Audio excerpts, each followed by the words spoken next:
ओम शांति। आज 18 अक्टूबर 2022 है और आज प्यारे बाबा के साकार रूप से चले हुए मधुर महावाक्यों को स्पष्ट करेंगी आदरणीय आशा दीदी। ओम शांति दीदी। ओम शांति। बाबा ने कहा, मीठे बच्चे, कछुए मिसल सब कुछ समेट कर चुप बैठ स्वदर्शन चक्र फिराओ। बाबा मिसाल दे रहे हैं कछुए का। कछुआ जैसे होता है ना, वो काम करता है तो अपने अंगों को खोल के रखता है, कर चुकता है तो फिर समेट लेता है, पता ही नहीं लगता, ऐसा लगता है पता नहीं क्या पड़ा हुआ है। तो बाबा कहते हैं ऐसे ही जब काम कर रहे हो तो कर्म योगी हो के कर्म योग, और कर चुको तो फिर। तो बाबा ने कहा, बाप जो सर्व संबंधों की साखरीन है उसे याद करो तो तुम्हारे विकर्म विनाश हो जाएंगे। बाबा ने क्यों कहा सर्व संबंधों की साखरीन? अर्थात बाबा को हमको सर्व संबंधों से याद करना है।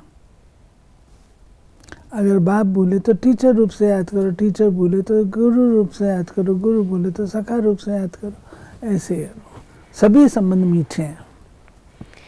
प्रश्न है, ईश्वरीय कुल के बच्चों प्रति बाप की श्रीमत क्या है? तुम जब ईश्वर के बच्चे बने, उनके सम्मुख बैठे हो तो प्यार से उसे याद करो, उनकी श्रीमत पर चलो। जितना उसे याद करेंगे उतना नशा रहेगा, परंतु माया रावण देखता है कि मेरे ग्राहक छिनते हैं तो वो भी युद्ध करता है। बाबा कहते हैं, बच्चे कमज़ोर मत बनो, मैं तुम्हें शक्ति देने लिए बैठा हूँ। बाबा तो हमारा साथी है, सर्वशक्तिवान है। बाबा कहते हैं तुमको कमज़ोर कोई हालत में नहीं बनना है, क्योंकि मैं तुम्हारे साथ हूँ। गीत है धीरज धर मनुआ। ओम शांति। ये कौन कहते हैं बच्चों को कि बच्चे, क्योंकि मनुआ कहा जाता है आत्मा को, आत्मा में ही मन बुद्धि है, तो ये भी नाम रख दिया है। नाम तो बहुत चीज़ों के बहुत रखते हैं, जैसे परम पिता परमात्मा, बाबा, कोई फादर कहते हैं। तो बाबा है सबसे सिंपल। बाबा कहते हैं तुम किसकी संतान हो वो याद आता है। अब तुम बच्चे बैठे हो, सामने कौन है? आत्माएं कहेंगी बाबा बैठा है। कितनी सिंपल बात है। बच्चे जानते हैं हम आत्माओं का परम पिता परम आत्मा पिता है। मनुष्य तो छोटे बड़े सबको बाबा कह देते हैं, और ये फिर आत्मा अपने बाबा को बाबा कहती है। ये बाबा ने बताया कि बाबा शब्द जो है वो तुम बच्चे किसके लिए यूज करते हो? निराकार शिव बाबा के लिए। फिर बाबा ने कहा कि शिव बाबा वो न होता तो ये ब्रह्मा भी नहीं होता। तुम बच्चों की दिल में हमेशा उनकी याद रहती है वो भी आत्मा, कोई फर्क नहीं होता। जैसे आत्मा स्टार है, उस स्टार का साक्षात्कार होता है, वैसे बाप का भी स्टार रूप में साक्षात्कार होगा। बाकी ये जो कहते हैं कि बहुत तेज है, सहन नहीं कर सकते, ये मन की भावना है। बाकी तो बाप यथार्थ करके समझाते हैं कि जैसे तुम आत्मा हो वैसे मैं भी आत्मा हूँ, मुझे भी इस तन में, इस आत्मा के बाजू में, भ्रुकुटी में बैठना है। फिर बाबा ने हम बच्चों को कहा, बाबा ने बताया कि मेरा अंतर जो है वो उसमें नहीं है, रूप में नहीं है, अंतर कोई साइज में नहीं है, अंतर है तो लाइट और माइट में है। बाप कहते हैं मुझे पाप व पुण्य आत्मा नहीं कहा जाता, मुझे परमात्मा ही कहा जाता है। मेरा भी पाठ है, एक बार आकर पतित दुनिया को पावन बनाता हूँ। याद भी करते हैं कि पतित पावन आओ, परंतु कोई समझते थोड़े हैं कि हम पतित रावण संप्रदाय हैं। कहते हैं राम राज्य चाहिए, रावण को जलाते भी हैं, परंतु ये नहीं जानते कि हम ही रावण संप्रदाय हैं। फिर बाबा ने कहा कि तुमको कहते हैं बच्चे अशरीरी भव, तुम मेरे बच्चे थे जब तुमको भेजा था, स्वर्ग में शरीर धारण कर आए, चक्र लगाते लगाते अब तुमने 84 का चक्र पूरा किया है। इस समय सब रावण की संतान है, रावण ने ही पतित बनाया है, अब तुम बने हो ईश्वरीय संतान, अब बाबा आया है। देखिए बाबा ने कहा है तुम मेरे ओरिजिनल अशरीरी, अशरीर से फिर तुम जाते हो सत्युग में तो देह में आते हो, फिर इस 84 जन्म देह की लेते हो और फिर देह की लेने के कारण से देह भान में आ जाते हो, तो फिर मुझे आकर के तुमको अशरीरीपन का ज्ञान देना पड़ता है। अब तुम ईश्वरीय संतान बने हो दैवी संतान बनने के लिए, तो बाप के साथ योग चाहिए जिससे विकर्म विनाश हो। एवर हेल्दी एवर वेल्दी बनने के लिए स्वदर्शन चक्र फिराना पड़े, बाबा को याद करना है, इसमें ही मेहनत है। ये चार्ट रखो कि कितना समय बाबा को याद करते हैं। जितना याद में रहेंगे तो अति इंद्रिय सुख की भासना आएगी। फिर बाबा ने कहा तब कहा जाता है कि याद से अतीन्द्रिय सुख, देखिए याद से अतीन्द्रिय सुख कैसे होगा, क्योंकि याद कौन करता है, आत्मा करती, देह तो नहीं करती याद। आत्मा याद करती है, तो आत्मा जब बाबा को याद करती है तो बाबा के जो गुण हैं वो आत्मा अनुभव करती है, जो सुपर सेंसुअस जॉय है, वो सेंसस का जॉय नहीं है। सेंसस के जॉय में आप प्लेजर, पेन, खट्टा मीठा ये सब अनुभव करते हैं, अच्छा बुरा अनुभव करते हैं, लेकिन वो जो अतीन्द्रिय सुख है वो अच्छे बुरे इन सबसे पार है, वो ये नहीं है, उस मतलब इस लोक के उससे बिल्कुल न्यारा है वो अतीन्द्रिय सुख, उसका वर्णन नहीं कर सकते हम, फीलिंग है,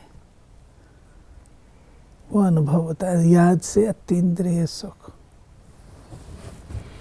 तो बाबा ने कहा कि तब कहा जाता है कि अति इंद्रिय सुख पूछना हो तो गोपी वल्लभ के गोप गोपियों से पूछो।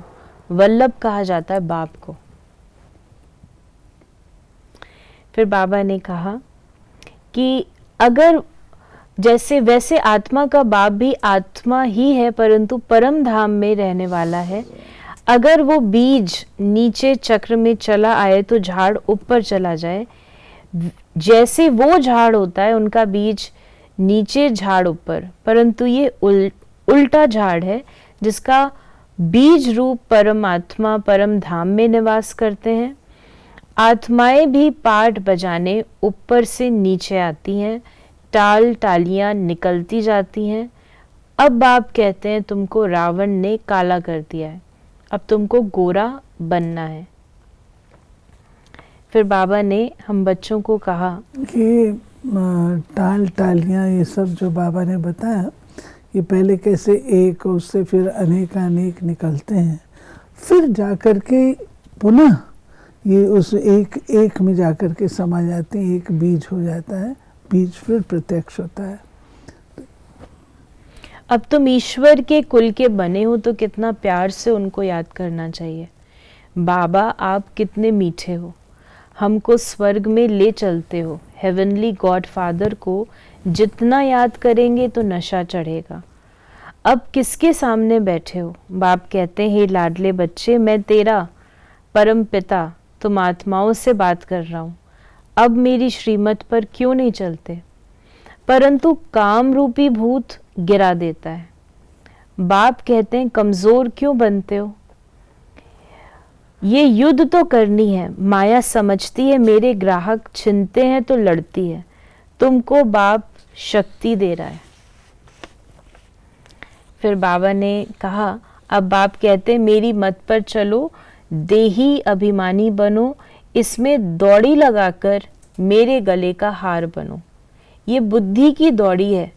सन्यासी नहीं कह सकते कि अशरीरी भव मामे कम याद करो।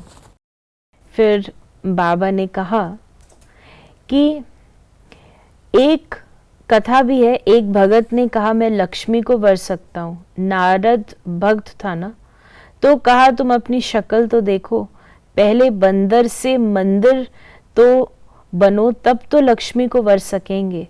अभी तुम मंदिर लायक बन रहे हो, ये इस समय की ही सारी बात है। ये सब तुमको कौन बता रहे हैं? शिव बाबा ब्रह्मा दादा की भ्रुकुटी के बीच में बैठ तुमको समझा रहे हैं। मंदिर लायक तुम बन रहे हो, अर्थात पूजन योग्य बन रहे हो। ये अंतिम जन्म पवित्र रहो, इसको कहा जाता है लोक लाज। पतित बनने की मर्यादाएं तोड़ो और कोई को याद नहीं करो। आप मुए, मर गई दुनिया, अशरीरी बन मेरा बनो तो विक्रम विनाश हो जाएंगे। बाबा ने कहा हिरोशिमा में सब मर गए, कोई रोने वाला बचा ही नहीं, इसलिए अब रोने वाली दुनिया से वापस जाना है। कोरोना में देख लिया ना हमने, कोई रोने वाला था ही नहीं।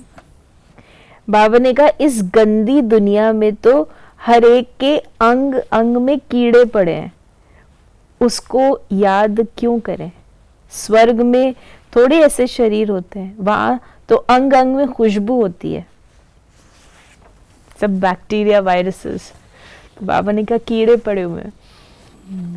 तो आज बाबा ने हम बच्चों को वरदान दिया, सेवा के बंधन द्वारा कर्म बंधनों को समाप्त करने वाले विश्व सेवाधारी भव। आप जितने सेवा में व्यस्त होंगे उतने आपके कर्म बंधन टूट जाएंगे। प्रवृत्ति में रहते हुए कभी ये नहीं समझो कि हिसाब किताब है, कर्म बंधन है, लेकिन ये भी सेवा है। सेवा के बंधन में बंधने से कर्म बंधन खत्म हो जाता है। जब तक सेवा भाव नहीं होता तो कर्म बंधन खींचता है। कर्म बंधन होगा तो दुख की लहर आएगी और सेवा का बंधन होगा तो खुशी होगी। इसलिए कर्म बंधन को सेवा के बंधन से समाप्त करो। विश्व सेवाधारी विश्व में जहां भी हैं, विश्व सेवा अर्थ है। और स्लोगन है अपने दैवी स्वरूप को स्मृति में, अपने दैवी स्वरूप की स्मृति में रहो तो आप पर किसी की व्यर्थ नजर नहीं जा सकती। दैवी स्वरूप को इमर्ज करो तो किसी की व्यर्थ नजर नहीं जा सकती। तो ये थे बाबा के आज के मधुर महावाक्यों का स्पष्टीकरण। यदि आपके मन में कोई भी सवाल है तो मैसेज या व्हाट्सएप करें 8826599309 पर, और हम आपके दिए गए प्रश्नों को प्रश्नोत्तरी कार्यक्रम में लेने का प्रयास अवश्य करेंगे। ओम शांति।